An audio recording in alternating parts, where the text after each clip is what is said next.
Welcome to Autism Knows No Borders. Discover what's possible when people impacted by autism inspire change and build community. Together with the Global Autism Project, here's your host, Rachel Harmon.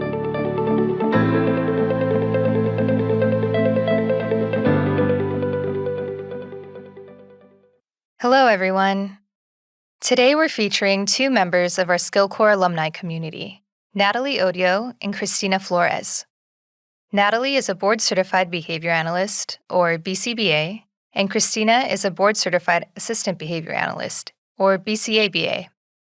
Both from Miami, Florida, Natalie and Christina host their own podcast called Monday Morning Coffee, with a capital M-O on Monday, where they aim to ease Monday mornings by discussing topics related to emotional support for other professionals in the field. The Global Autism Project provides sustainable clinical, administrative, and leadership training to autism centers seeking guidance. SkillCorps is an opportunity for self-advocates and professionals to travel to our partner sites around the world and work directly with their local teachers and therapists.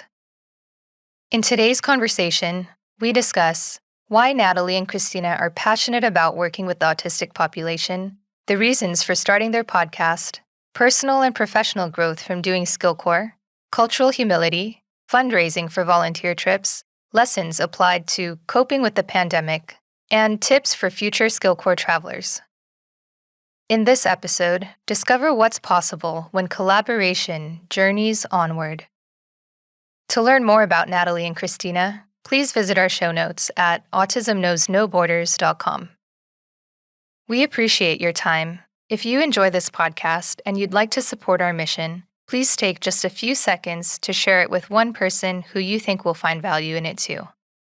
You can also follow us on Instagram at Autism Podcast, join our Facebook group Autism Knows No Borders, and subscribe to our YouTube channel, Global Autism Project. And now I present you Natalie Odio and Christina Flores. Hi, Natalie and Christina. Welcome to Autism Knows No Borders. Thank you for being here today. Thank you so much for having us. Hi. Could you please briefly introduce yourselves? Let's start with you, Natalie. Sure. So I'm a Board Certified Behavior Analyst. I've been a BCBA now going on my third year. I am based in Miami, Florida, and I am a SkillCorps alumni. All right. And Christina? So hi, I'm Christina Flores. I'm a Board Certified Assistant Behavior Analyst, BCABA. I've been in the field of ABA for about 6 years, going on 7 now. I'm also based in Miami, more of like South Florida. And yeah, that's pretty much it. I'm also an alumni of SkillCorps, and I'm super happy to be here. And thank you for having us. Yeah, I'm so excited to talk more about the trips that you guys went on. How did you guys meet, actually? Through a company that we used to work together for way back when. Yeah, we were actually co-workers in the beginning, and it was more home-based. So the only interactions we had with one another was when we had our monthly meetings and then study groups. So we were both studying for a board exam. And Christina and I both attended Saturday study groups at 9 a.m. after having social skills groups. So we were very up into the company that we worked in. So we were always around one another. And then I think we both quickly realized that we had a lot of the same interests, and then kind of became that accountability partner for one another while studying. And then after that, we both went to separate companies. And that's when I heard of Christina joining SkillCorps. And I was very interested in it. I was a part of her fundraising in the beginning. I saw all of her trips. And when she got back, she kind of motivated me and pushed me to apply for SkillCorps. And then I got accepted. And that was kind of a bonding moment for us. And ever since then, we kind of went from colleagues to now business partners and really, really great friends. Cool. So let's actually take a step back and talk about how you first started working with the autistic population. So Christina, could you share first? Sure. So I was in my undergrad at FIU here in Miami, and I was actually in school being a bio major because I wanted to do something with pharmacy stuff.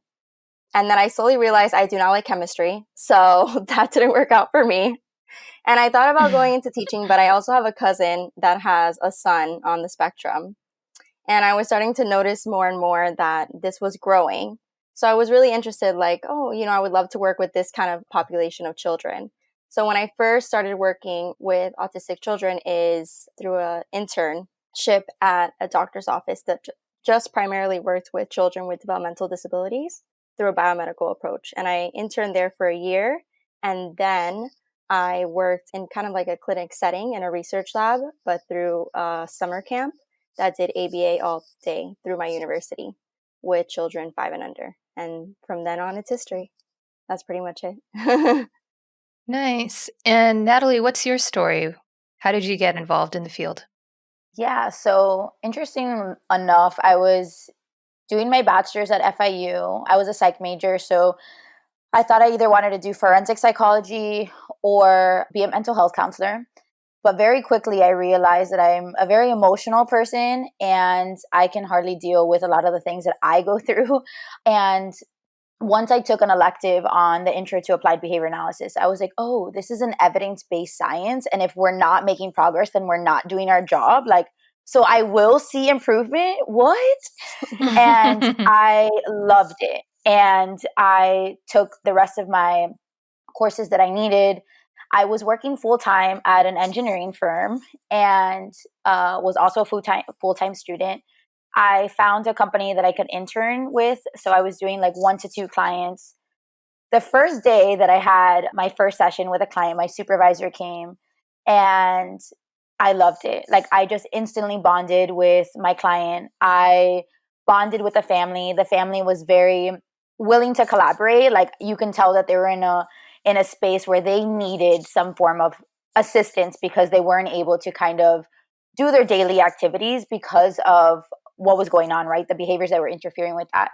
And seeing how much we were a part of that growth, I fell in love. I left that session. I applied for grad school with FIT. And within a year and a half or so, I finished. I completed my supervision hours, sat for the BCABA, and then went on for the BCBA. So I kind of have experience with working in school, working in home, and now the past 2 years, I've been working in a clinical setting. And yeah. Okay, got it. So, here at the Global Autism Project, we like to talk about our passion stations. I don't know, maybe you guys have heard our CEO, Molly, talk about this before, but a passion station is a memory that you reflect on that reminds you why you love doing what you do. This could be, in any field, but it's usually related to a specific event or a person. And it's something that inspires and moves you. Because, sometimes in our work, especially in the helping fields, we may feel stuck, like we don't have any motivation or energy, especially dealing with really intense cases, and we may feel tired or burnt out. So sometimes we question, like, is this the right path for us? But it's in these moments that you have to look back at your passion station and kind of like fill up, like a refuel of passion. So what's your passion station? Christina? That is a great question. Very loaded. I would say for me, it's a lot of different aspects of my passion station. I think throughout the years, you do go through things that you burn out and you have to kind of take a step back. I think actually right before I went on my SkillCorps trip, I didn't realize like how much I was burning out. And my SkillCorps trip kind of like refueled my passion station. So for me, I don't know if there's a very specific client, but I think it's more with me, the parents and the families, just seeing how much their daily lives change and how much more they can do through the services that I provide and we provide, and how much it affects their quality of life, whether it has to do with personal relationship with their child, personal relationship with other family members, or seeing their child grow in their community with different skills. I think that for me is my passion station. And I also think that just what I've learned through my experience in my career, just that has affected my life so much. Meaning when I work with these children and when I went on my SkillCorps trip, it just makes you think so much about the important things in life. And they see things from a whole different view of the world, you know? So sometimes I look at them and I see that they're always just trying to communicate with us, but it's a different form of communication. And when I look at different things that are happening, like it really is beautiful sometimes to see how much parents could love their children even through adversity. And our clients go through so much adversity every day, and especially this population, and how much they persevere. For me, it just inspires me and fuels my passion station to keep going, because we're their biggest advocates. And that for me just fuels my career. So whenever I'm not having the best day, I'm not having the best week, I'm not having the best month at work, I try to think of those times. Yeah, that's beautiful. Thank you. Natalie, how about you? What's your passion station? Yeah, that's hard to follow. That was really good, Christina. I guess it's difficult for me to kind of pick one, but I have two, I guess I would say, as a supervisor and then as a clinician when I was a therapist. So initially, the second client that I had, I always resort to this client when I'm talking or I get super emotional about what it is that I do. Because very early on in my career as a therapist, it was easy to get kind of discouraged or feel like I didn't know enough or imposter syndrome. And specifically with this client, he was using an augmentative communication device when I first started, very little communication on it. I was fairly new, so I could tell the caregivers didn't have a lot of faith in me. But then our relationship kind of just progressed so beautifully.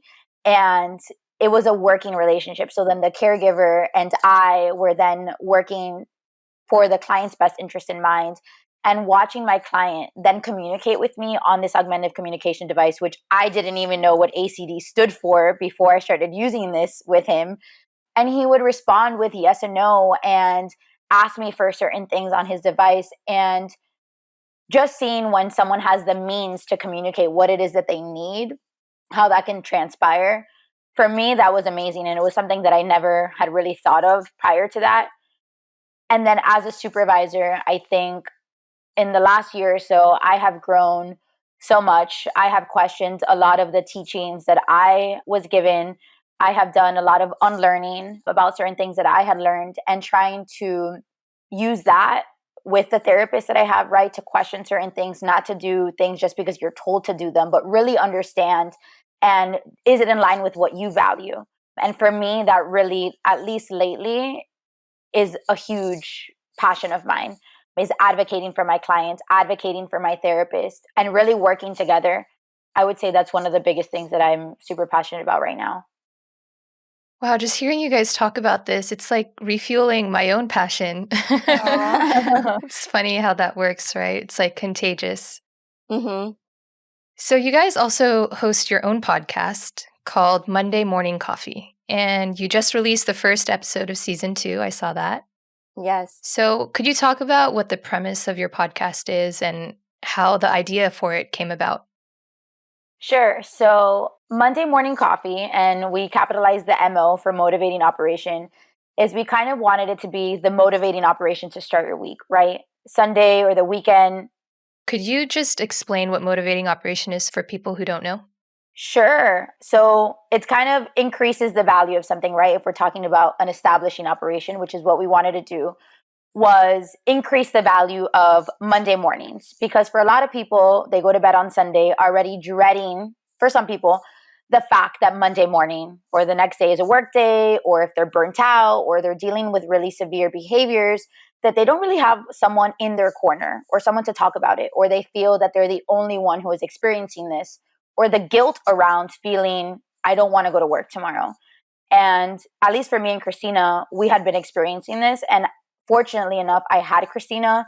We would have scheduled talks, unscheduled talks, where we would kind of just vent with one another, things that we were experiencing in the field, whether we heard about, saw, things that we felt uncomfortable with.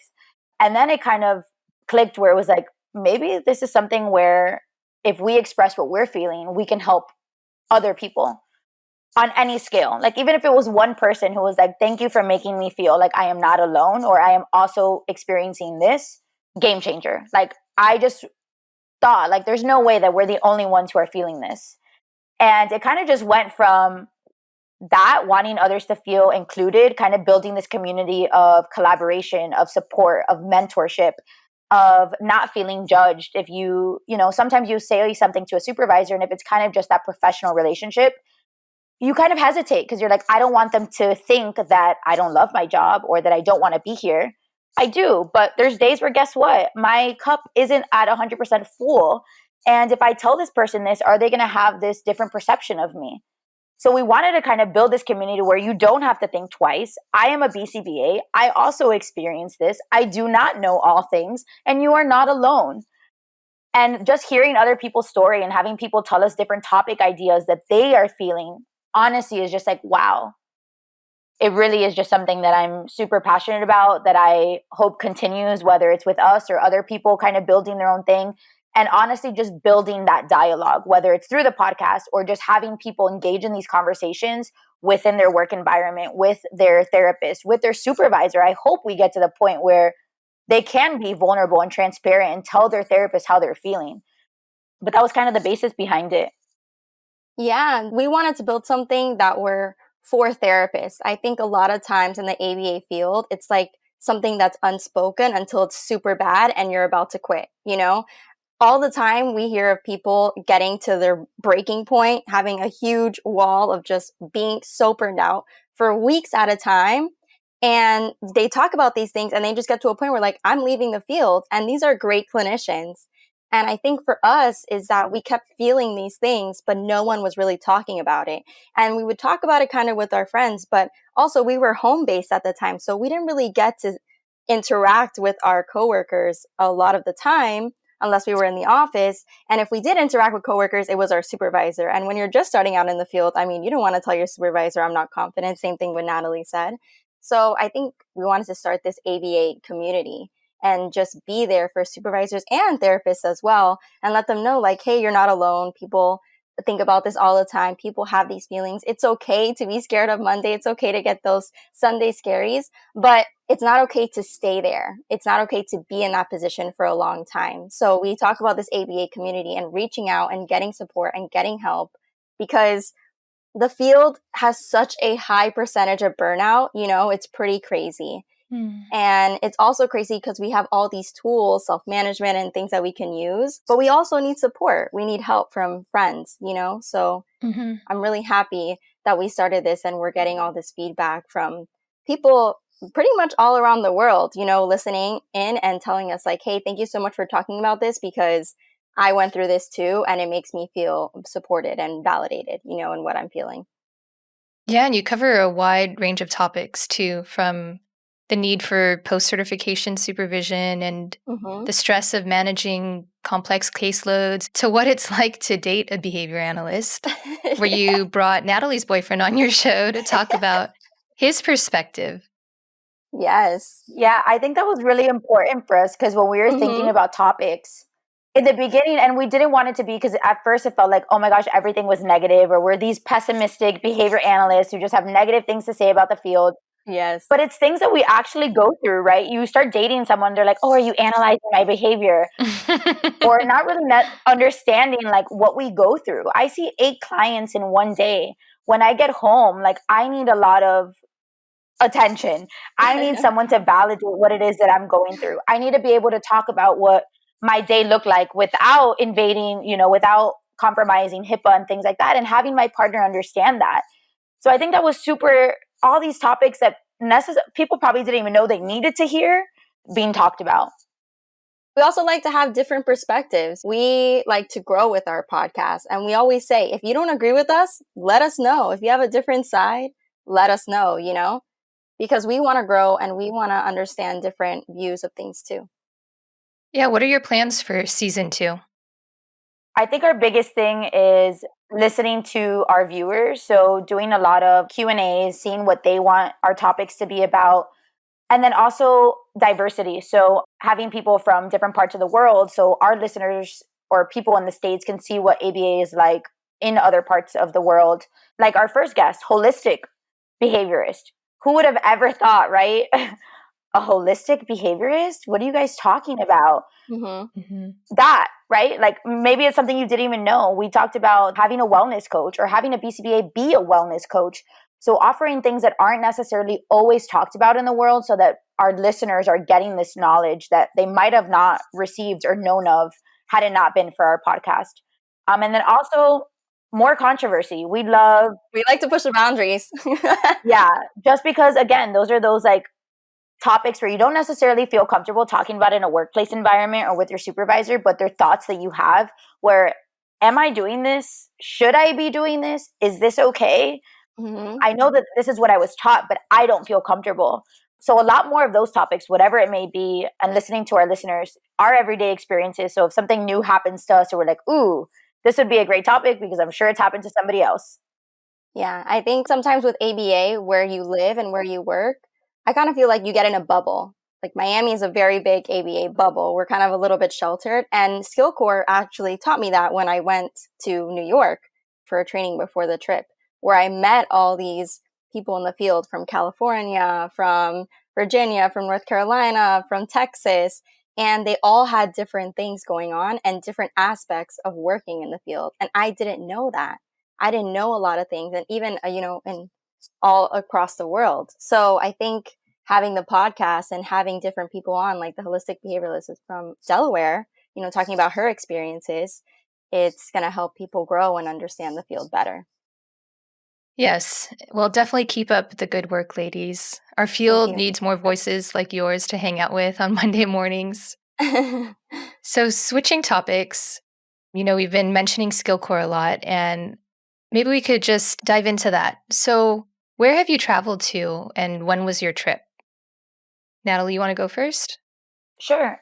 So I went in 2019. I went to Prague in the Czech Republic. And so ironically, it was the last trip before COVID hit. And unfortunately, SkillCorps hasn't been able to travel since that I'm aware of.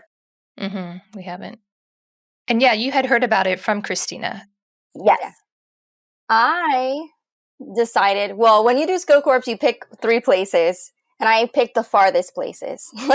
Okay. I picked Indonesia, China, and India. So I actually got picked to be on the Indonesian team. So I went to Jakarta, Indonesia in July 2018. I can't believe it's going to be almost 3 years since my trip. That's right. And we talked about how we were at orientation together in New York, Yes. But we actually didn't cross paths that weekend.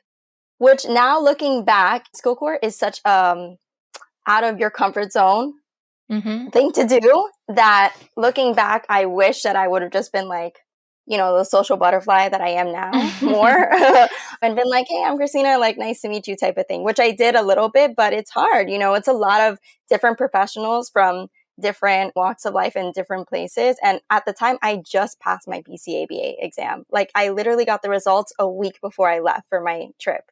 So I was like, whoa, this is really crazy. Like, now I'm a different professional, So next time when I go, I'm going to make sure I'm a social butterfly so I can meet everybody like you too.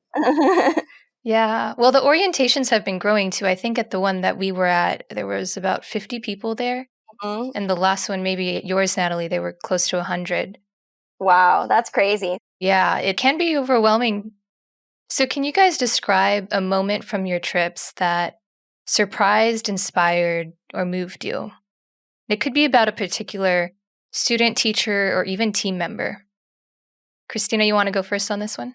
There's so many from mine. I think for me, I can't really say a specific moment. I think for me, there were so many moments, but the overall theme of all these moments was just being inspired by the woman of the center, Rumah Tiara in Jakarta, Indonesia. Shout out to Ronnie. Shout out to Ronnie. Shout out to Hotik. Shout out to Linda. Love them. Hey, Linda. Hopefully she hears this because she remembers my voice. And I'm like, I would wake up in the morning and go to the center and be like, Linda at 8:30. But anyways, so some of these moments, I think just being inspired by them, these 2 women that are just pioneers in the field in Indonesia, providing services for people that just needed it and persevering. They had a long journey. I think they've been with GAP for years and they've been through different supervisors and different roadblocks.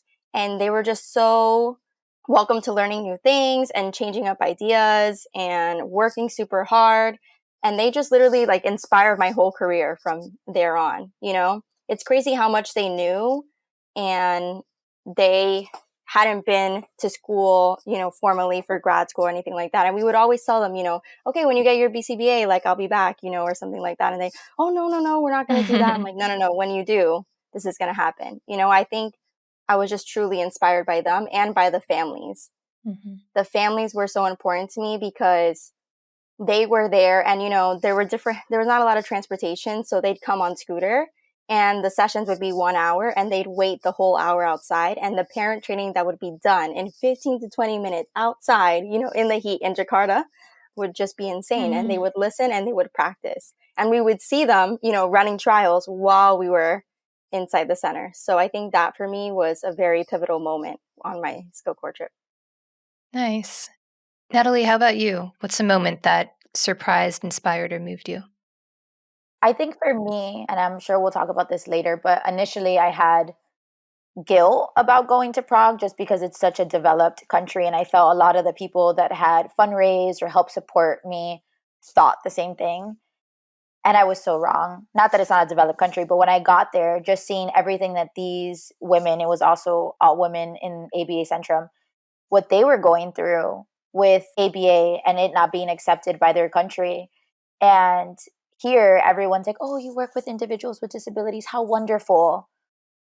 That's not the case over there. Like the employees there, the clinicians there would literally have to wear things over their uniform because if not, they were criticized or they were told, why are you working with these individuals? Even their partners, the people that they were with, that they lived with, that they were choosing to share their life with, didn't agree with their career choice. And for me, that was such a big moment because even like the gain, right? We go to grad school to sit for a board exam and the monetary value that brings. Over there, that's not necessarily the case, right? These individuals were going through FIT courses or all of these things just for the knowledge, not even the monetary gain or the acceptance or the value that was going to bring. And for me, that was such a moment where I was like, wow, these people are doing this literally for the benefit of their clients. That is it. Mm-hmm. And for me, that was such a big moment. Yeah, you go over there thinking that you're going to be the teacher, right? Like you're going to be teaching them all these things that from your experience in your field. And I think I was the student more. I learned more about life, more about perseverance, more about just being there for your clients and your families and having those values, For me, that was a pivotal moment. Yeah, and as you said, you're really pushed out of your comfort zone. You're traveling for 2 weeks with complete strangers. Yes. And people come back from these trips saying that their lives have been transformed. Yes. So what have you learned? I know you kind of mentioned this already, Christina, but what have you learned about yourself? Like, how have you grown personally? And then we can talk about how you've grown professionally. Okay. Well, yes, it is a very life-changing experience. I think, if you're going to go on a SkillCorps trip, it's a very big, I don't want to say mental game, but you have to be prepared mentally. I knew that I was going to a country that was going to be very different from where I lived. I knew there wasn't going to be like a Panda Express around the corner, there was going to be a lot of like regular commodities that I was going to have. I was talking with my team members on Facebook for like maybe 3 months before, and that's how I met them.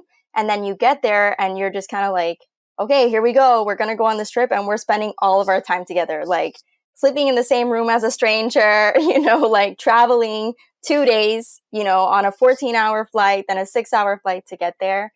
Mm-hmm. So I think for me personally, my growth is that learning about myself that I can push myself to do anything. I can persevere through any adversity in my life because I did this. And you're kind of like alone, a lot of the times we have support here, like I have my parents or my friends if I go through anything. But when you're over there, like you don't really have a lot of self-service.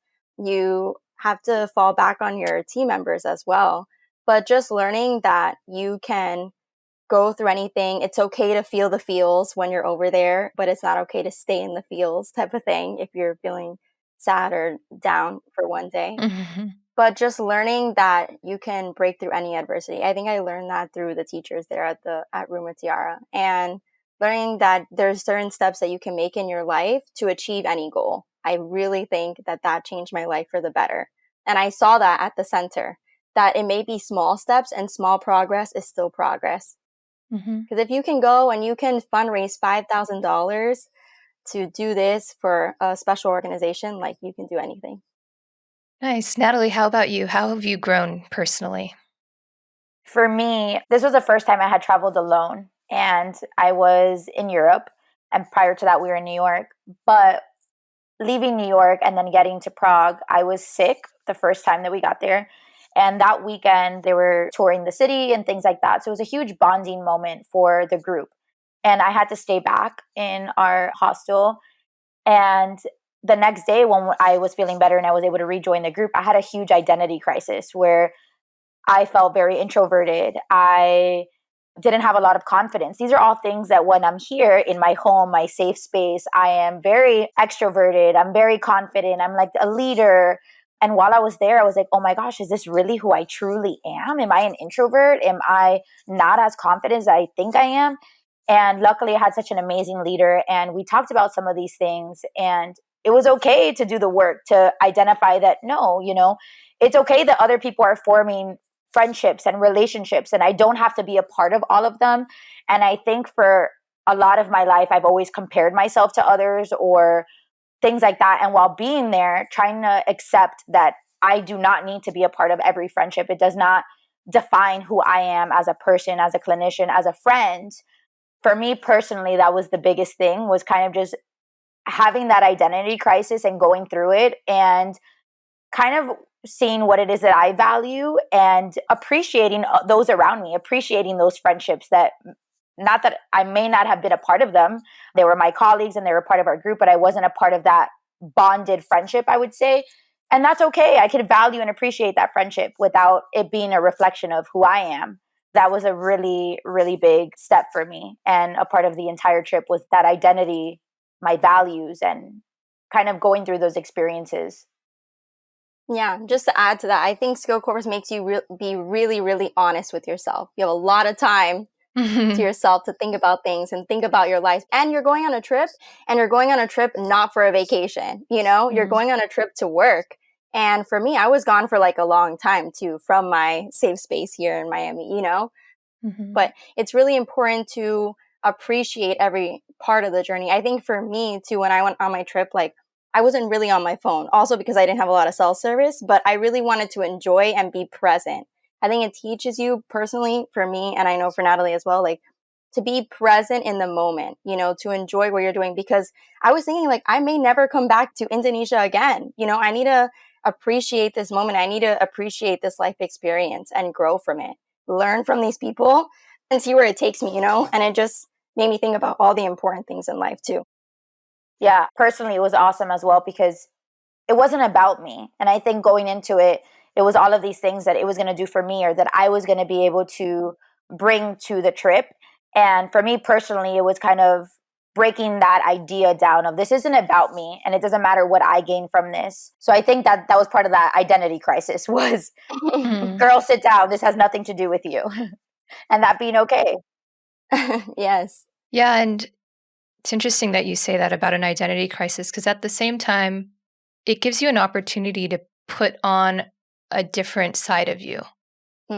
Like, you remember at orientation where we do the Who Can You Be exercise? Oh my gosh, yes. I love that. And it's like, if you are a leader in your normal life, maybe you can be a follower on this trip. You can kind of reinvent yourself. Because SkillCorps has a lot of leaders. Right. Like a lot of people that are very leader oriented, like very there, Yeah, exactly. And because you're traveling with people who don't know you from back home, you can, I don't want to say put on a mask or a costume because it's still you, but maybe you can explore different sides of you that you normally wouldn't have been comfortable with. Yeah, we did an exercise. I think it's called the Who Can You Be, or where we had to describe one word that we wanted our trip to be. And, some people say I'm caring or something. And I remember picking this word, like it just came to me. And I said, on my trip, I wanted to be fearless, right? Not fearless in an aspect of like, okay, I want to just, do things that are going to affect if I live or not, but be fearless in my decisions as in fear is not going to hold me back in what I aspire to do on this trip. So I'm not going to be scared to speak up.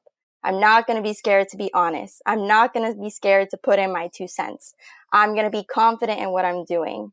So for me, I think that was one of the biggest things I took away from the trip and in my life now. And I say it in my daily affirmation, like I am fearless in the pursuit of my dreams, goals, and aspirations, like that is what I took away from it, to be fearless in whatever you aspire to do in your life. Yeah. So how has SkillCorps helped you professionally? Natalie?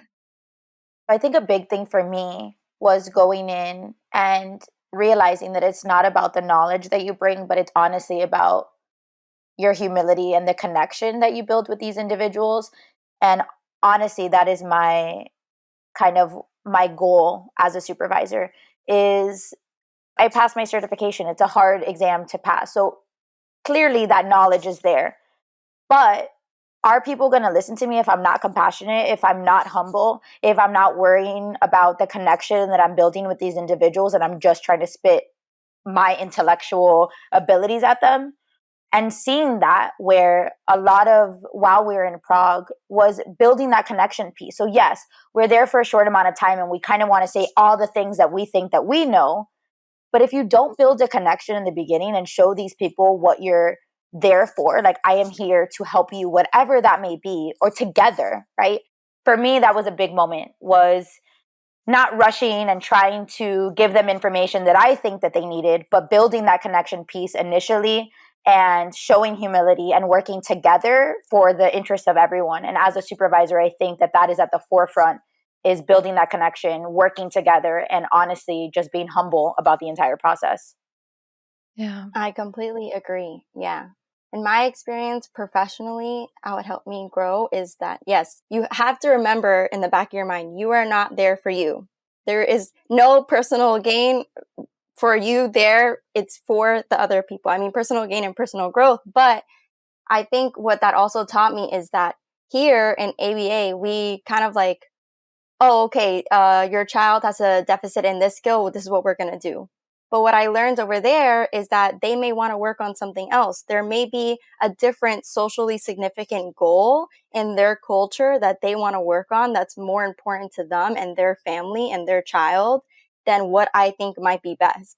I think a lot of the times here in the States, we're like, well, this is evidence-based strategy. This is what we're going to do. And this is the best thing to do, and we have to listen more to our clients and remember, like, we're there for them. We may come in and be like this, oh, know-it-all, like I have all this knowledge, but we're there to help them. Same thing that Natalie said. And that's what I took back professionally from my trip, is that I need to be there for the family and provide my knowledge and be there to collaborate with them, and professionally to collaborate better with OT and speech and special education teachers. Because when you go on these trips, they're not all behavior analysts or RBTs.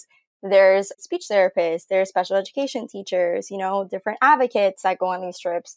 So for me, that taught me a lot about collaboration. That taught me a lot about listening, right? Because sometimes when we're leaders all the time, when we're in our own little bubble, we don't really listen because I'm just going to lead, but sometimes we have to take a step back and say, okay, this is a great idea. When I went on my trip, we were thinking, okay, we're going to go over there and teach them all these ABA principles. And that's not the help they needed at that time. They were doing awesome in their discrete trial training. They were doing awesome with social skills, but they needed help more in the business.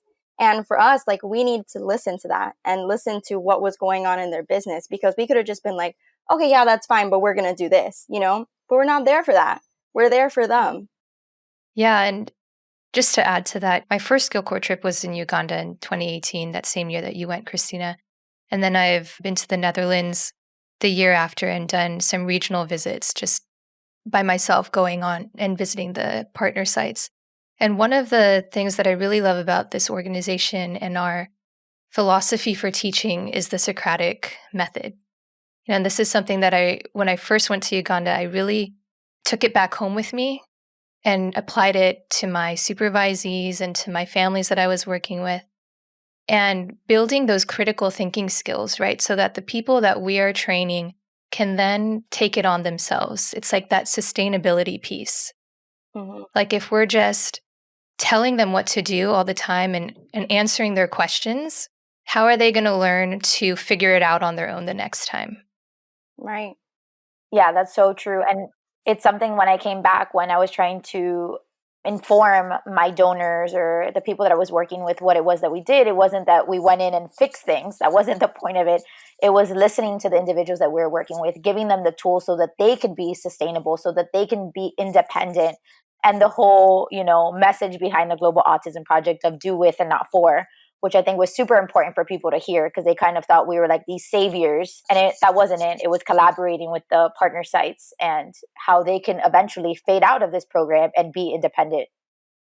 Yeah, that's so funny that you say that, is because, when I came back from my trip as well, even here in the States in the ABA field, I got questions like, oh, yeah, when you went over there, they didn't know anything. And I was like, actually, no, it was the opposite. They are extremely well trained, even better than some here, So it's just that we're assuming things, and advocating for, we are there, do with and not for. We are there to collaborate. I'm not there to just be a hero, and sometimes it has to do with our American culture. But I think too, growing from that professionally is bringing that to our clinics or wherever we worked and showing other people, no, like even in our supervision, of RBTs, what do you think is best? What do you think you should do?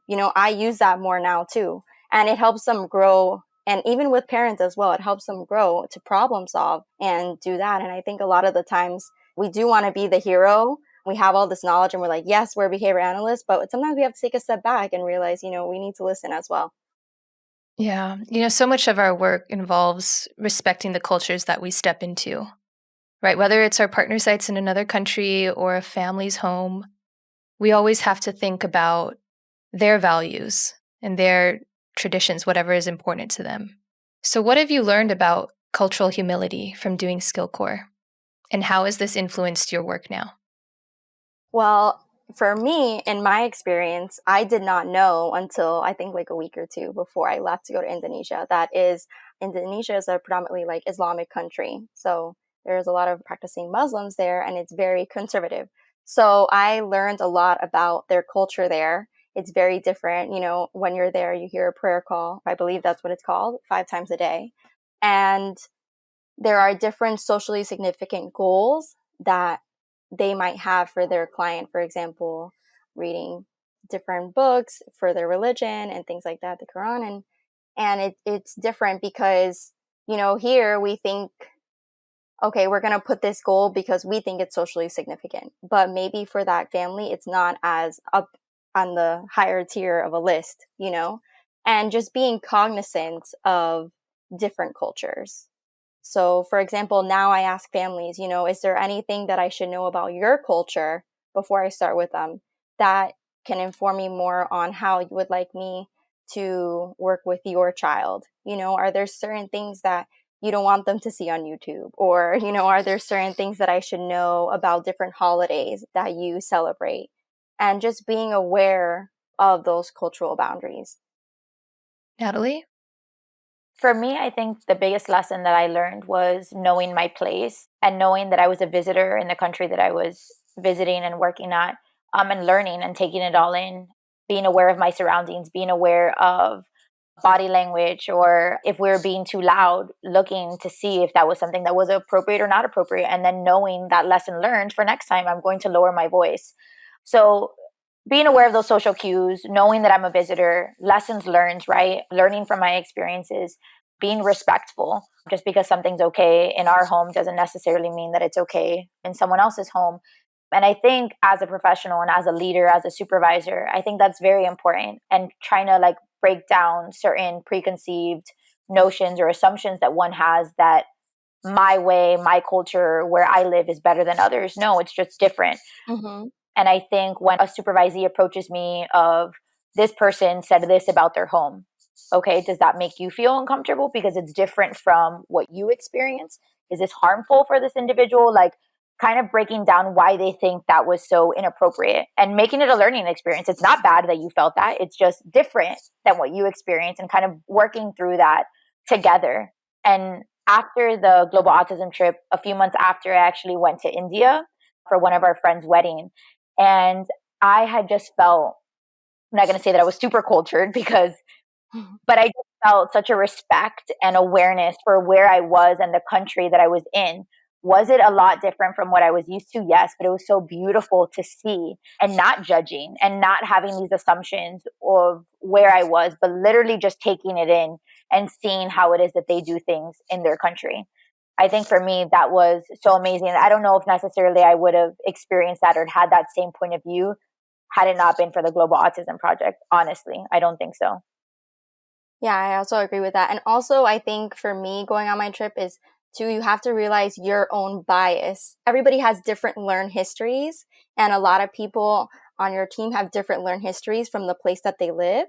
So I think going into that and bringing that back to the States as well. Miami, we're a very big melting pot, we like to say. I grew up with a lot of different cultures, but a lot of people didn't. And my family and Natalie's family, so our family was not born here in the United States. So when we visit family or we visit certain parts of the world, we're not, as privileged to have certain things.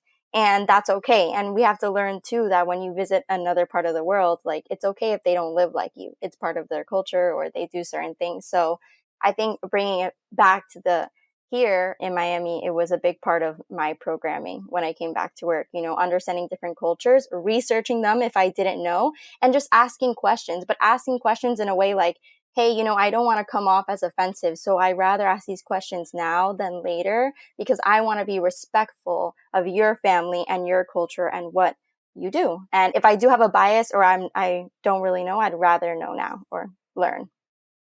Yeah, that's such an important point, like the asking questions piece, right? Before assuming anything, leave your biases, like check them at the door and just ask. Mm-hmm. And you might be surprised with the answer. Mm-hmm.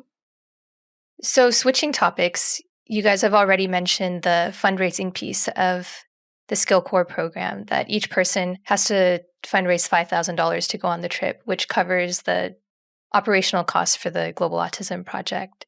So, what was the fundraising experience like for you guys? For me in the beginning, it was another hurdle that I had to overcome. It was being transparent. It was being vulnerable. It was asking individuals for money, and that's the way that I saw it. And I had to put that aside and say, no, this is for a greater cause, and kind of informing them of what it was that I was doing. So I'm not going to lie, it was kind of like a part-time job. I was creating flyers, reaching out to businesses, friends, anything that I could do to kind of create a bigger audience so that I could fundraise as much as I could. It was beautiful though, like watching all those milestones that I was able to accomplish with the help from people that I knew, people that I didn't know, and just seeing how much support I had. Oh, it was so amazing. And then going on the trip and being able to show everyone what their donation did and what it was for was just so amazing. But for anyone who wants to go on the Global Autism Project and they're kind of nervous about the fundraising piece, don't. It is part of the journey. It is part of the experience. You will grow from it. It is so amazing. And you got this. Yeah. Well, I remember when I was getting interviewed, like I got accepted to the trip in March and my trip was in July. So I had like 3 months to fundraise $5,000. And some people had less time. But I remember getting interviewed and they were like, oh, you have any fundraising questions? I'm like, I know other people did this. Lots of people have done this. So I can do it. Like if they can do it, I can do it.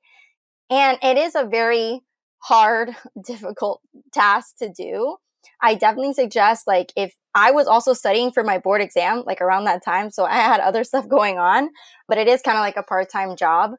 I'm not going to lie, it was a little difficult. You have to look at your community, you have to look at your resources type of thing, and you have to be very creative. And same thing, I went out in my community. I was there like at little fundraising spots, just there with a table with stuff that I had that I was like fundraising with. And you have to be kind of vulnerable. Some days you might fundraise $0 and that's okay. But some days you might fundraise 500 in one day. It's a journey. Mm-hmm. But you also need to remember that people have done this before and you can do it as well. And there's a community of people. So for me, I already connected with people on my trip and I kept asking them like for tips, like, hey, how did you get this? What have you been doing? The language that you use when you fundraise is very important. I reached out to my friends in marketing, to be honest. One of my best friends does marketing. So I asked him, how should I phrase this? what should I do? He was with social media as well. So I asked him, what should I do on social media? What hashtag should I use? Different things to just get the word out and just be vulnerable in what you're doing and your mission. I think when people connect to your mission and the mission of the Global Autism Project, it really connects with them with their core, and that's where you get the most out of it. And just reiterating, I'm doing this for this purpose. Yeah, it's funny how people do get creative with ways to fundraise. This isn't that creative, but I sold cookies at the local parks. I did too. I didn't make the cookies. I bought them at Trader Joe's and I just put them in Ziploc bags and I sold them for like $5. Uh-huh. And I was surprised. Like some people were like, no, I don't want any cookies, but here's some money anyway. Yes. So it's about like not being afraid to ask. And you're exactly right. Like if you kind of enroll them in what the mission of the Global Autism Project is, of what SkillCorps is, then people will be happy to give. And sometimes they're just looking for a way to give back in some way, but they don't know how. But here you are. Maybe they know you in some form and they trust you. They trust the cause. So then they're more willing to give that way. Right. Yeah. So we've been talking a lot about what you've learned from going on the trips. And given the uncertainty that we've been facing this past year and we continue to still face, are there any lessons you've learned from having done SkillCorps that have helped you cope with the stress of the pandemic? I think for me, the biggest thing, and it was actually what I wanted to be on the trip, the word that I chose was present. So I think if we're looking at the past or we're looking at the future, that's where that anxiety comes in. That's where that uncertainty, that's where all those, emotional responses kind of come in. But if we're present, I think all of that background noise kind of fades. And not saying that, the global pandemic is something that's not a priority or not significant, but we're still able to create change, to have these dialogues. Had it not been for the global pandemic, I don't think that Christina and I would have had the time to create Monday Morning Coffee. Yes. So I think that there's so much that has come from it. And honestly, my biggest advice is being present. What can you do now? Because unfortunately, we're not promised tomorrow. And whatever's in the past, you cannot change. So what can I do right now in this moment to be better and to do better? Yeah, and just to piggyback off that, I think when you go on SkillCorps, you're so, again, out of your comfort zone, and you have to adjust to things that are out of your control. You're in such a different environment than you're used to, such a different setting that you need to adjust. And through this pandemic, we're all like, you took away that I can't go to a restaurant, I can't hang out with my friends. And I think also learning from experiences too, I learned a lot of my friends, part of their identity is being social. Part of me, my coping skills on the weekend was being social with my friends, getting out of the house, and that was taken away from me. So I had to think of different things that I could use in my life to cope with what was going on. And I think also from my trip from SkillCorps is that everything serves a purpose in your life, right? So going on that trip and learning all those things, it served a purpose. And it served a purpose for other people that I was around. The friends that I made on that trip that are two of my best friends now. And this pandemic served a purpose for us. Again, if this happened, I don't think we would have done Monday Morning Coffee or created it or created other things from it. And I think this pandemic, even though it's terrible and the things that have happened are just can be so horrible to think about sometimes, but there was a purpose in it. It was to be present. It was maybe to spend time more with your family in a little bubble or appreciate more of what's going on. I appreciate the time that I now have with my grandmother more. I appreciate being here and spending time with her and just being appreciative too, of our job. Even through a pandemic, ABA still persevered. We still persevered and did telehealth. And we were still able to provide these services. I mean, when this started, we had no idea what was going to go on. I mean, even with GAP, for the fact that you guys are still persevering and keeping going and staying hopeful, I mean, this came out of the pandemic as well. So I think just learning from that too, okay, even though this is not what I hoped for in this year, and this is not what I hoped for in my future, it's still going to serve a purpose and I can learn from this experience. Mm-hmm. Yeah, and it might come up not right now, but maybe a year from now, right? That's sometimes what happens with SkillCorps too, right? Mm-hmm. something will happen in your life and you'll think about your trip and you're like, oh yeah, okay, I get it now. Like the dots are starting to connect. Right. All this talk about traveling is making me itch to want to get back in the field. And I really hope we can see our partners soon. I want to go on like a 12-hour trip right now on a plane. Yeah. Well, I do know that when we are able to travel again and when SkillCorps will be back up and running, this episode will be so valuable for future SkillCorps volunteers. Mm-hmm. So I'd like to close with any advice you would offer to them. I know, Natalie, you were talking about fundraising, but just in general, is there anything that you would offer the future SkillCorps volunteers?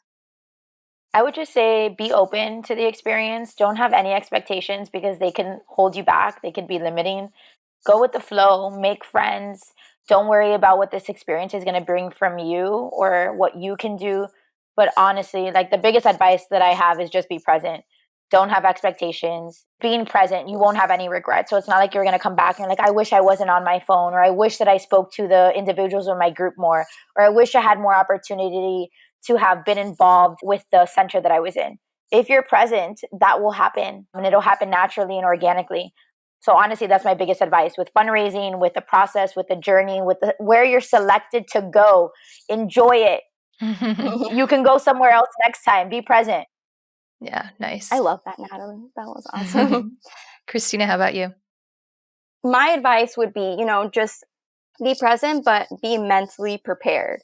Before I left, again, like I said before, I knew that I was going to a country that was very different from my own. And kind of change your perspective and change your thinking. Like, okay, I might not have a salad creations around the corner, but I'm going to have different food that I can try, or I'm going to experience different things, and be honest with yourself. Be honest when you go to New York for training. I remember this activity we did where it was like a 1 through 5 of like, how uncomfortable will you be? And, one of the things in Indonesia is like the cars don't have seatbelts. The first 2 seats have seatbelts and everybody else doesn't, So really being honest, like, is that going to make me uncomfortable being in the back? And being honest with your team and being honest with your leader. If anything bothers you, if you're feeling some type of way where, you had a really bad day and you need some time to yourself, being present and feeling those feelings and being honest with everybody else is going to help your trip out so much more. And just being mentally prepared to say, like, I am going there for the benefit of them. This is for them. It's not for me to post on social media. It's not for me to do this. It's not for me to do that. Like, it's for me to help them. I'm there for the purpose of them. And yes, I will grow and I will learn. But I think when you keep that in mind, it's just going to make your experience so much better.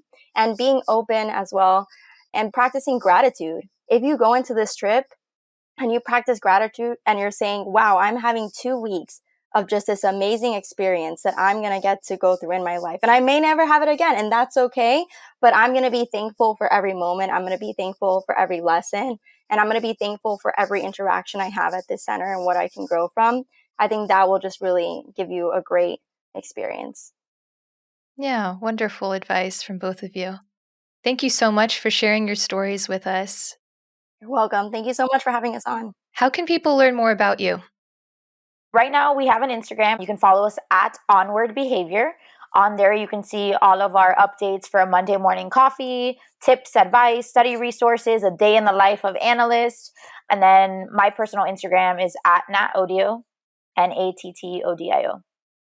Also, for our podcast on Monday Morning Coffee, you can search us on Apple and on Spotify. So remember, the Monday, the MO is capitalized. And my personal Instagram is at 3ChrisMarie. Perfect. And I'll post a link to your podcast and your social media in our show notes. Great. Thank you so much. Thank you so much. Amazing experience. I love being on here. We're truly grateful for this interview. Yeah, very nostalgic. So thank you for having me recall past events. I needed it right now. It kind of fueled my cup. So I can't wait for everyone to listen. Thank you again for having us. Yes, of course. Mm-hmm. Thanks for inspiring us, fellow podcaster.